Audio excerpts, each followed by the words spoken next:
On July 15, 1997, a world-famous designer bought his morning paper. His assassination an hour later became front-page news.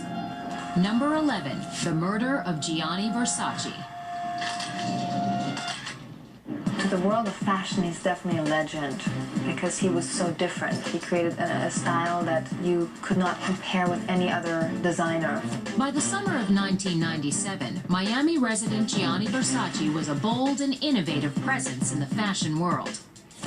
Versace's name became synonymous with Hollywood's red carpet. He did a lot of fun things. He took a lot of chances that weren't traditional. I think that he opened a lot of doors for some designers, too, to get a little crazier. With sales topping more than $560 million, life never seemed better. He's distinguished from other designers simply because he did what he did. He never did things that were aimed at trendy stuff. It's just what he did turned out to be very, very popular. But on the morning of July 15th, Versace's world was destroyed. At 8:30 a.m., he returned home from a walk and opened the gate to his mansion. Without warning, a man approached and shot Versace point blank in the back of his skull. The killer fired one more shot and fled the scene. The king of fashion was dead.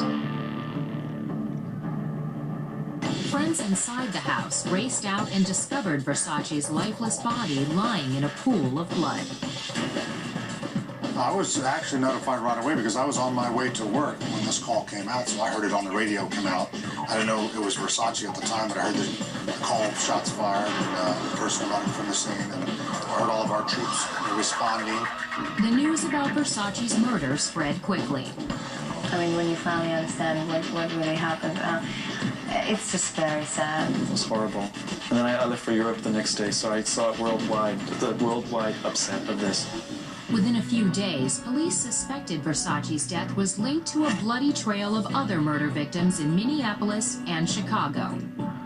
Evidence from all 5 slayings pointed to a man named Andrew Cunanan, an elusive con artist on the FBI's 10 most wanted list.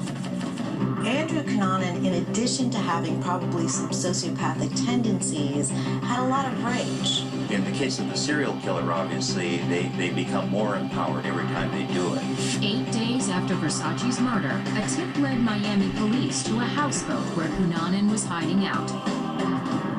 But as police were closing in, the serial killer took his own life, putting a gun into his mouth and pulling the trigger. He would have been so overwhelmed with shame for his actions that I think that from then on it would have become a total self-loathing, self-hating existence of desperation. So why did Cunanan target Versace? Versace was everything he probably wanted to be. He was wealthy, he was a gay man, he was successful, he had it all, and Andrew Cunanan had none of it. It was this case of anger and envy, and in that moment of killing, he was powerful. He was in charge of his life.